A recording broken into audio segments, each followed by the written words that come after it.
Hurry, Zoombinis! Ulla, the force foremost, and perhaps only, band leaders about to begin rehearsals.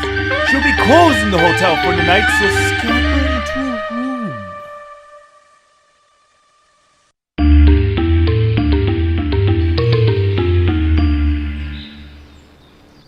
Even though they had successfully vanquished the Fleens, the Zoombinis' trek through the forest was far from complete.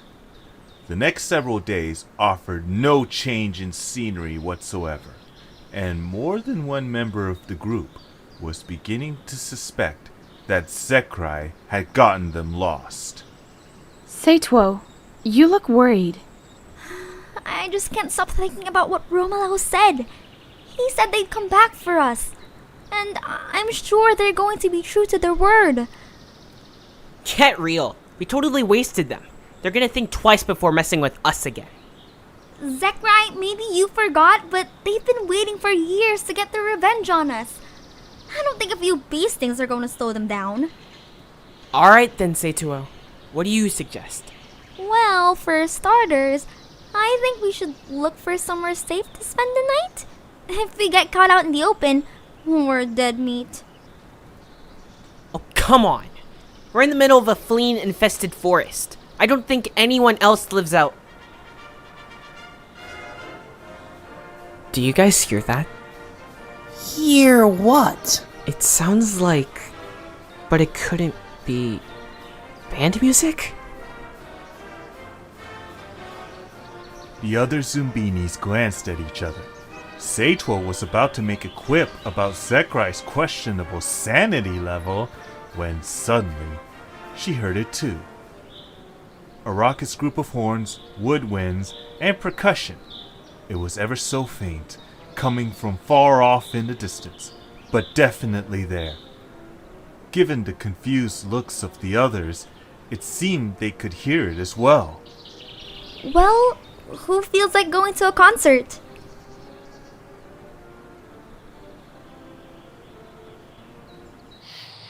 It was dark by the time they crashed through the undergrowth into where they thought the music had been coming from. Unfortunately, the band had fallen silent long ago, and there were no musicians to be seen anywhere. Great. Now we're even more lost, and I'm tired. Somebody carry me. I could have sworn there was music coming from here. Uh-oh. We're all hearing music coming from nowhere. I've heard about this before. You guys realize what this means? What? This force is making us go crazy. We're gonna be eating each other in a matter of days. Ew.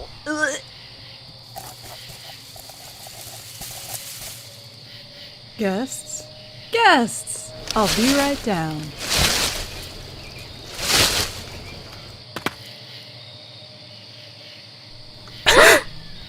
Wow, who are you? The Zoombinis got a better look at the stranger as she plopped down onto the ground in front of them. Saetwo had never seen anything like her, but she looked like a cross between a squirrel and a raccoon, a furry brown mammal with dark rings around her bushy tail. She was wearing a purple apron and, like every other creature on this continent, was quite a bit taller than the Zoombinis. Well, that's a funny question. I should be asking you that, considering you're all going to be staying at my hotel. What hotel? The one right behind me. All the Zoombinis got a stare at that. The light was so dim, no one had even noticed that behind her was a solid wall made of 5 hugely tall, thick tree trunks, and carved into them were 5 rows of 5 Zoombini-sized alcoves, each with a little ledge underneath it. This is a hotel? What a total dump! You must have paid people to stay here. Oh, great. Xekrai, now you've done it. Actually, this is the Hotel Dementia. the most prestigious hotel for miles around. But I get ahead of myself. My name is Ulla. I own this hotel, and I'm also the force's foremost and only band director. Oh, so that was your band we heard. That's right, darling. You must have caught the end of rehearsal. But from the looks of all you, that's not why you came by. Oh, well, we don't have any money. And even if we did, I'm sure we could find someplace better than this. Half of your rooms are boarded up. Oh yeah, about that. Some of the rooms got wrecked by Fleens. You're kidding? You mean they've been here too? Honey, those good-for-nothing yellow freaks have been causing trouble all over the place. Ever since they first came here, everybody's got a complaint about them. They once tried to sink my friend Captain Cajun's boat. And they tricked Arno into buying that pizza machine from them. It was too big for him to even use. Ugh, little toads. So I suppose y'all have had a run-in with them as well? Actually, we're kind of the reason they're here in the first place. She proceeded to reluctantly tell Ulla the whole story, deciding the squirrel deserved to know exactly whom she was letting stay at her hotel. By the time Saetwo finished, all the Zoombinis were expecting Ulla to chase them out in a fit of rage. But she looked strangely sympathetic. So those rotten bullies are after you now. Well, that seems awfully unjust to me. You kids are all caught up in some silly feud that's got nothing to do with you. That being said, it certainly wouldn't be right of me to let you go off by yourselves. You're letting us stay for free? You kids need it. Just make sure you're all in the rooms by midnight. That's when the hotel closes.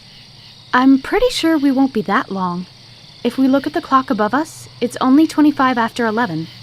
We have time. Perfect. Well, I've got to go and get ready. We've got a big tour coming up. Work, work, work, work, play.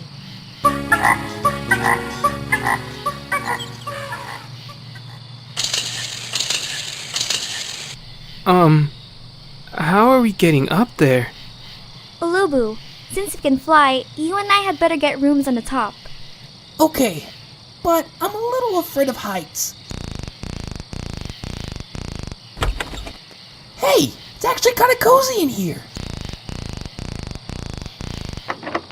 Hey, what gives? Maybe the Fleens trashed that one too? No, then she would have boarded it up. Ow! Whoa! You okay there, Saetwo? This sort of thing doesn't even surprise me anymore. I guess we all need to go into a certain room. Oh, another puzzle? Let me help. I bet I can figure it out. As if. The way you fly, you can't even figure out which way is up. He helped us get rid of the Fleens, remember? At least give him a chance. I'm sure it has to do something with our features. It always does. Top row is for everybody with one eye and a purple nose or something. Worth a shot. Unfortunately, all of the other Zoombinis had serious problems climbing their way to the upper levels of the hotel, and more often than not, their efforts simply led to the ledges yanking back in before they could even open the door. Their first real victory came when another purple-nosed Zoombini managed to struggle all the way up to the room next to Uloobu's, and, after waiting tensely, realized that the ledge was staying where it was. Looks like you were right, Uloobu. Now we just need to get everyone with a purple nose up there. Well, that only wasted 10 whole minutes. At this rate, we'll have 3 people inside by midnight. With a little more trial and error, the group determined that all of the rows were divided by nose color, and even with the numerous boarded up rooms, there still seemed to be space enough for everyone. I guess you're next to me, Saetwo. Guess so. Ow! What the? Now what's wrong? I don't know, Saetwo. You're definitely in the right place. Or maybe you're just stupid, Uloobu. About to close up shop. Grab a room. It's 11:15. We're running out of time. Ulla, what's with these stupid doors? We can't figure out where we're all supposed to go. Oh, don't worry, you will. As I say, a place for everyone, and everyone in a place. Uloobu, I'm sure your idea is right, but maybe I need to go in that other room. The 2 rooms at the end of the row are boarded up, so the only other place I could be is in the middle.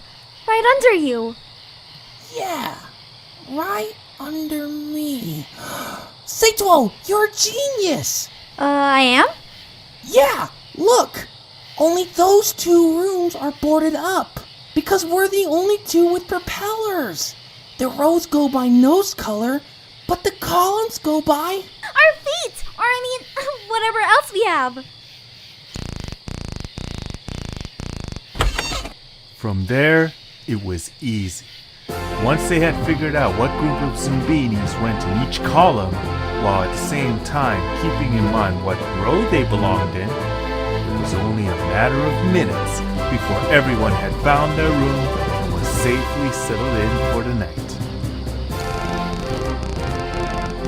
Oh, Uloobu, that was so smart of you. I can't believe you figured it out.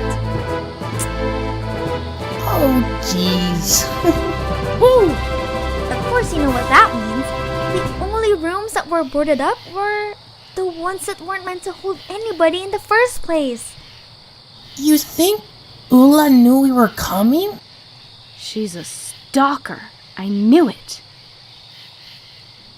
Touli, you did not.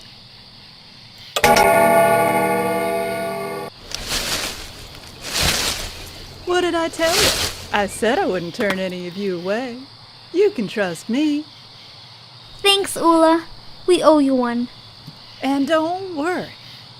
If those Fleens feel like showing up again, we'll see how they like being blindsided by a 50-pound tuba.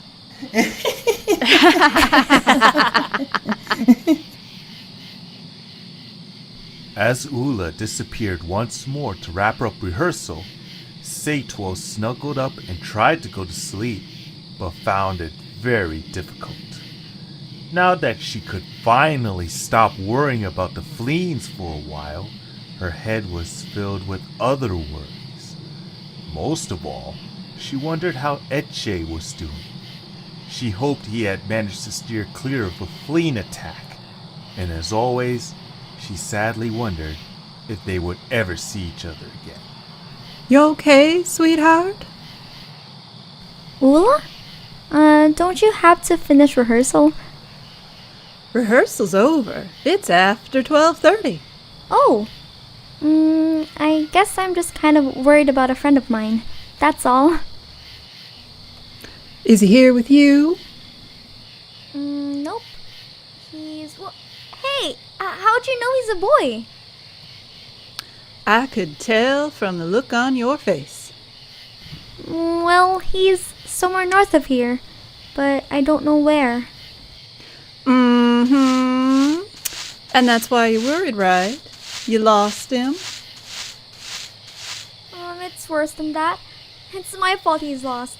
I made a bad decision, and now I don't know if I'll ever find him. And even if I do, I don't know if he'll forgive me. Are you? Really?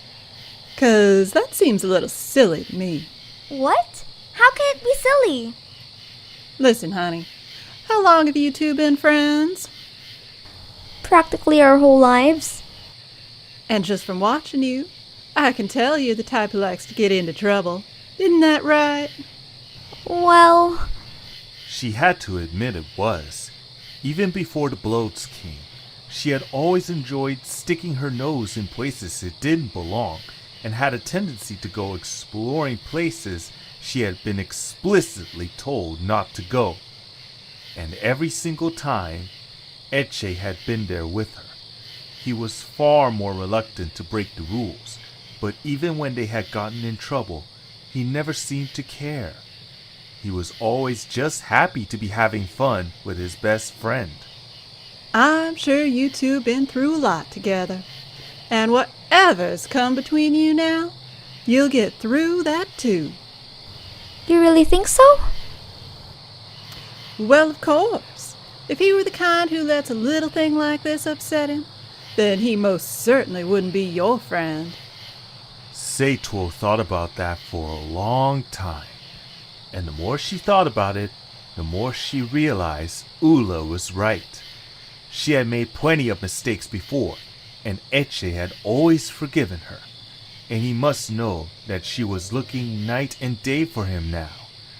When they finally did meet up again, she was sure they would just laugh the whole thing off, and in the future they would think of this funny incident whenever they needed something to smile about. But then, I don't know much. I'm just a band director. She reached up and gave Saetwo a pat on the head before leaving for the final time.